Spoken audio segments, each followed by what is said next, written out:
Chegamos ao penúltimo episódio da terceira temporada de The Mandalorian, volta de Moff Gideon, Império contra Mandalorianos, bastante coisa pra gente comentar. Calma que eu já falo sobre tudo isso.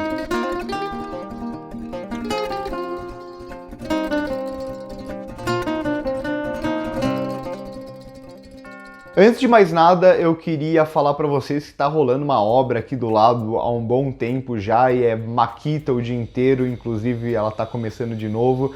Então, se tiver um barulho de fundo, eu não sei o quanto o microfone pega ou quanto ele não pega, mas é o dia inteiro disso, então se eu for esperar esse barulho parar para eu gravar, eu não vou gravar.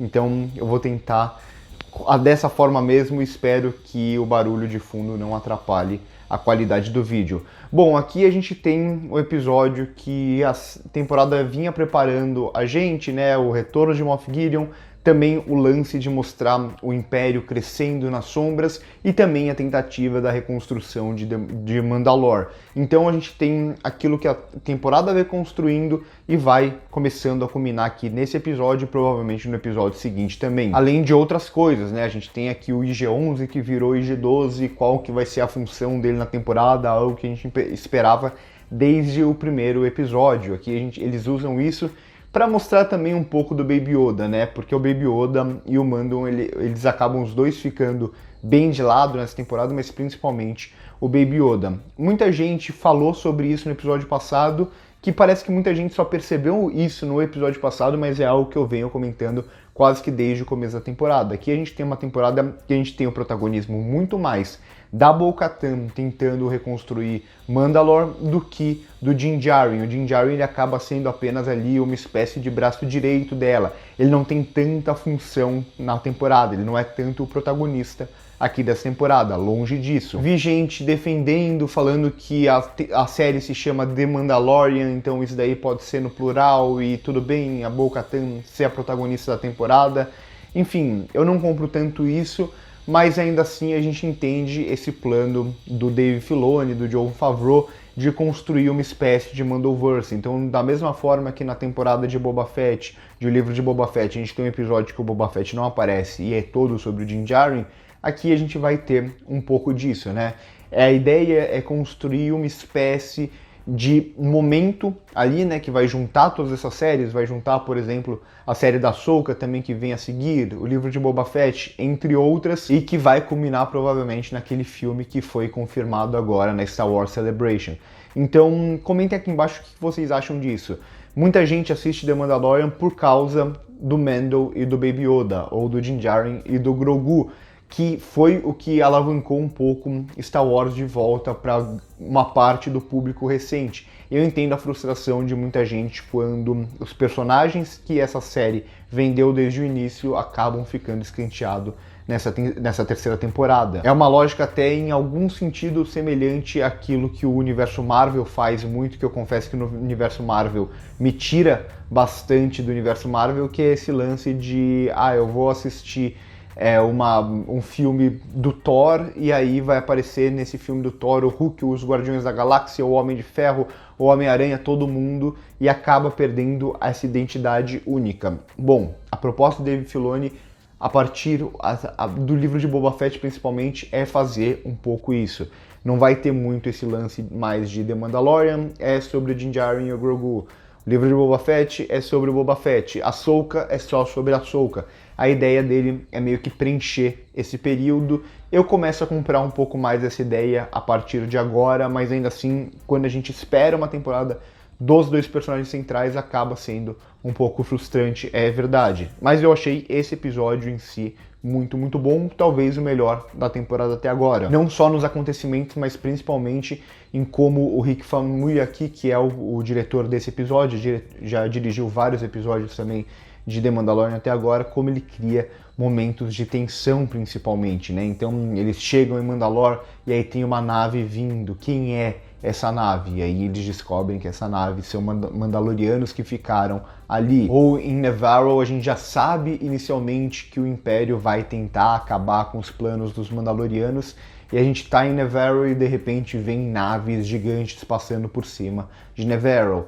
dá um medinho, ele constrói essa tensão, e aí a gente vê que é só os Mandalorianos chegando, mesmo a Bo-Katan, esse grupo que a gente já estava acompanhando. O mesmo com a chegada dos Imperiais ali, quando começa o conflito com os Mandalorianos. Então a construção de tensão para cada uma dessas cenas é muito bem feita aqui, assim como ele se usa de alguns artifícios interessantes nas cenas de ação. Por exemplo, o que a gente já viu nas temporadas anteriores, a armadura do Din Djarin, por ser aquele Beskar puro que aguenta muito, ele vai na frente tomando tiro e atirando enquanto a Bo-Katan e os outros vêm atrás. Ou o próprio lance do Vizsla aqui também, que também tem essa armadura, ele é muito forte, ele tem a arma que ele consegue atirar, como ele consegue usar esses elementos já postos na série para a construção de algumas sequências de ação. O Vizsla aqui, ele praticamente destrói todos ali até que a guarda do Imperador vem para matar ele quando ele já está completamente destruído. Então acaba sendo uma lógica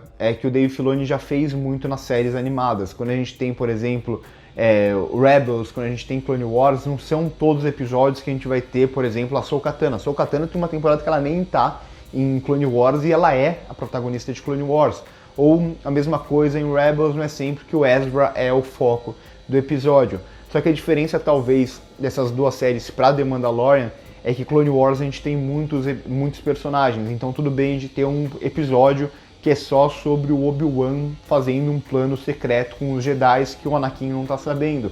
Ou tudo bem em Rebels a gente focar um episódio, sei lá, na Sabine, esse tipo de coisa. Aqui em The Mandalorian, por ser algo muito mais contido e sempre focado nos mesmos personagens, acaba gerando um estranhamento maior quando a gente tira o foco de uma temporada inteira dos dois personagens centrais. Só que quando a gente olha de forma geral, a lógica do que o Dave Filoni está fazendo aqui com The Mandalorian é bem parecida com aquilo que ele fez de Clone Wars.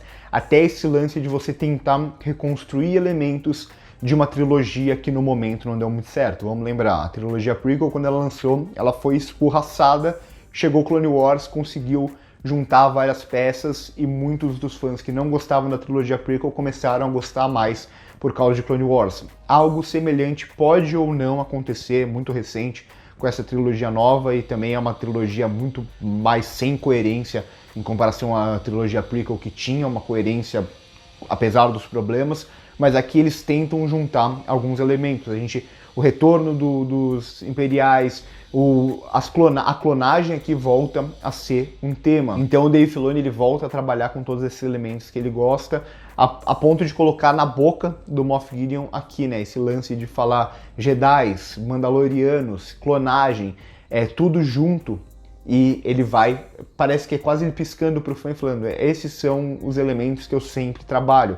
Clone Wars a gente tinha a clonagem, a gente tinha os Jedis, a gente tinha os Mandalorianos. Aqui ele vai trazer tudo isso de volta quando começa a ficar pelo menos um pouco mais claro para onde a temporada tá indo. A temporada até então ela foi um pouco perdida em muitos aspectos, né? Parece que tinha episódios isolados, algumas missões da semana que não levavam para muito lugar, mas pelo menos agora ela começa a se fechar mais claramente para onde ela vai. Então a gente já tem aqui uma apresentação muito interessante desse conselho secreto dos Imperiais, que é muito legal, o Moff Gideon expondo a sua preocupação com os Mandalorianos e mostra que ele está sempre muito focado com os Mandalorianos, como os Mandalorianos podem ser um problema para essa reconstrução da Primeira Ordem, né?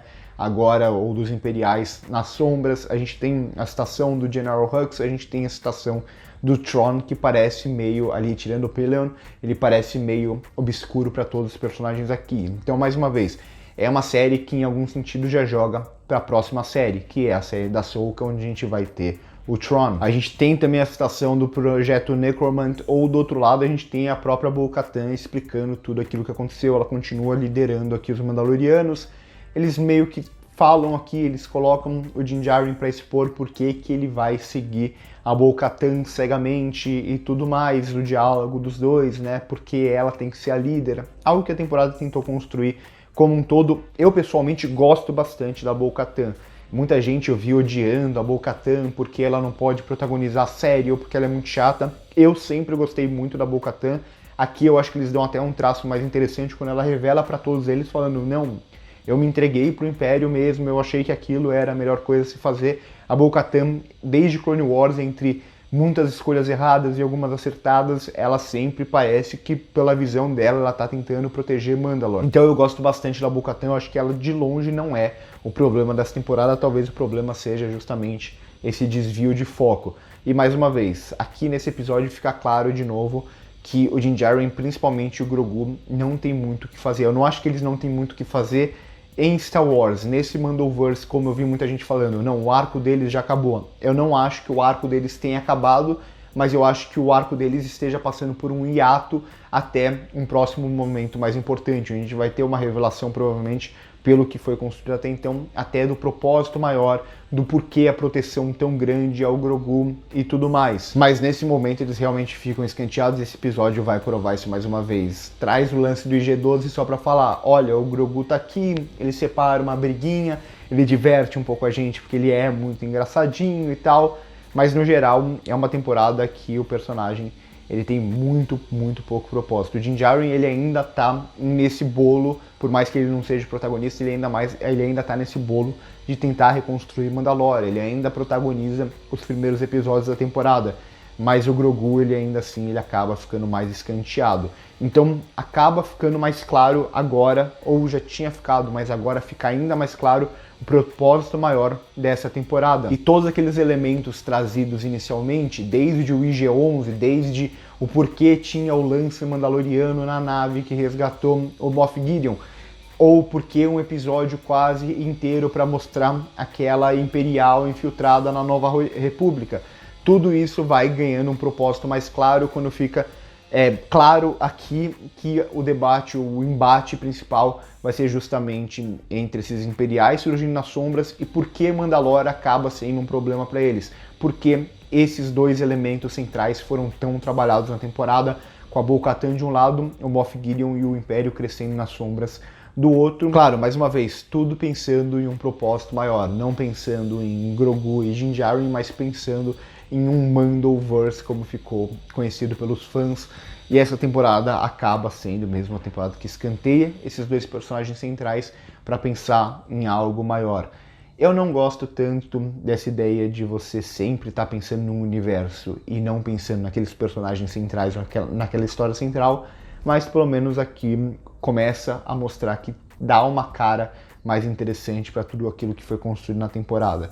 Não é uma temporada de The Mandalorian, não é uma temporada de Grogu e Din Djarin, mas pelo menos vai se apresentando a partir desse episódio uma temporada mais coesa, digamos assim, pensando em um futuro que pode funcionar, talvez aqui para Star Wars, nessa conexão entre a trilogia clássica e a trilogia sequel. Então por hoje é isso, curte o vídeo se gostou, se inscreve no canal se ainda não é inscrito, comenta aqui embaixo o que vocês acham de tudo isso. Falei bastante aqui nesse vídeo também, acho que é o episódio que dá mais pano pra manga, digamos assim. Curte o vídeo se gostou, se inscreve no canal se ainda não é inscrito, primeiro comentário fixado das nossas outras redes sociais.